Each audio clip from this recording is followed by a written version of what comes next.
Chanterelles are the most popular wild edible mushroom in Oregon and Washington.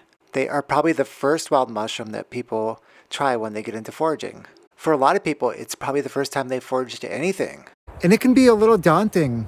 We all know that there's poisonous mushrooms out there. So identifying chanterelles is key. It's something that once you do it, it's going to be well worth it. You know, it's a great culinary item, and it's a lot of fun too, going out mushroom hunting. So it can turn into a great pastime, a great hobby.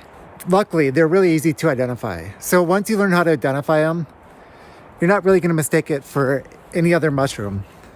Like the name suggests, they're a nice golden color, so that makes them pretty unique. But the thing is, they're not the only golden mushroom out here. So you got to learn a little bit of identification. Right, so let me bring you down here. So you see that golden color? So that's the first thing you want to look for, is a golden color like that. The other thing is, you want to make sure it's the right season. So chanterelles, they come out in the fall time. It's going to be like maybe mid-August through early December. Okay, check one, it's the right season.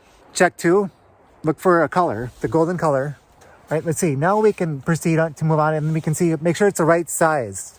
You know, if it's a really small mushroom, it's not going to be chanterelle. And if it's a really large mushroom too that's golden, it's not going to be a chanterelle either. So they're going to be about maybe a quarter size to about 8 inches in diameter. You can see this one here is over a quarter size. So when we look at the top of the mushroom, we want to see that it's smooth. It doesn't have any sort of like scaly things going on or little pieces coming off. So you can see, we look down in there, it's smooth. There's no scales, there's no flakiness going on. So it's checking the colors, checking the size. We got the right season. It's smooth on the top. So now what you can do is you can flip the mushroom over. Even a poisonous mushroom won't get you sick by flipping it over. So you don't have to worry about touching a poisonous mushroom.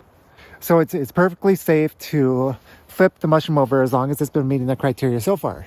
So once we turn it over, we can see one of the key identifying characteristics of a golden chanterelle. And that's going to be these, it's like a gill, it's like gills underneath, but they aren't real gills. These are fake gills. So you want to see that they're the same color as the mushroom, as a cap.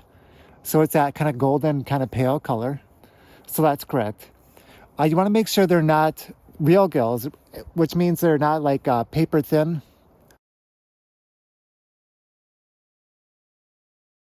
So you can see these here, they're a little bit thicker.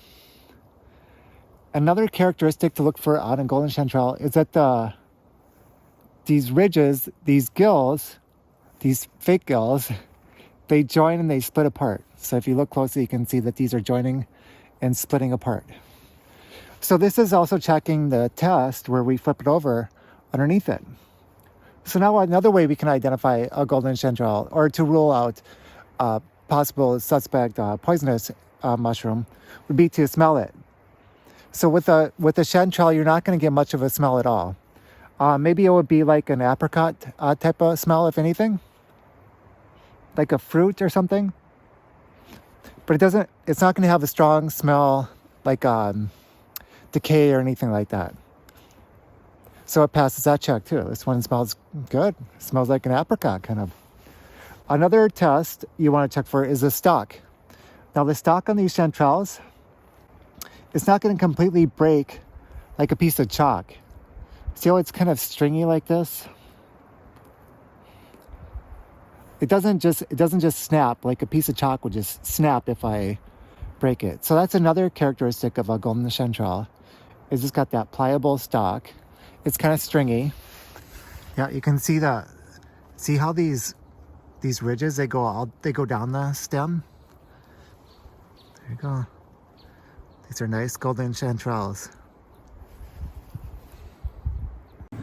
I know it's kind of daunting starting mushroom hunting because we've all heard of poisonous mushrooms. So that's why I think it's a good idea to start with the golden chanterelles, because it's really easy to rule out any lookalikes. For many of us, that's how we started mushroom hunting, was looking for golden chanterelles. So here's a pretty nice batch of white chanterelles.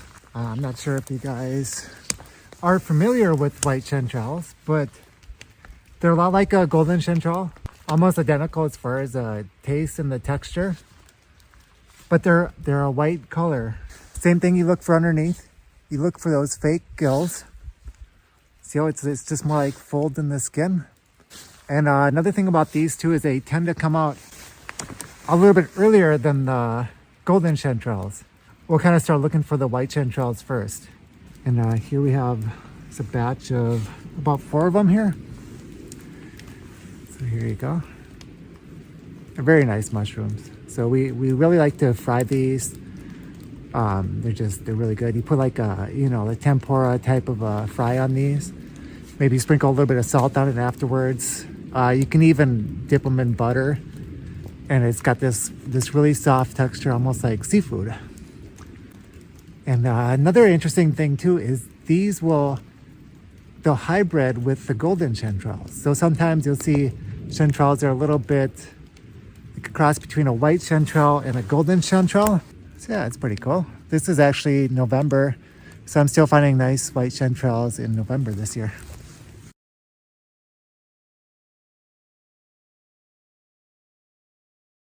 So here's another mushroom we find around. Just if you're not familiar with it, I do know what kind this is.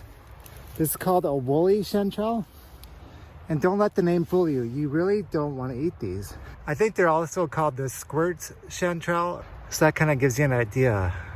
They're really a funnel shape too. Hopefully you can tell here. Yeah, so this one you can see kind of how the scaly or woolly. Yeah. But just letting you know, this isn't one you want to keep.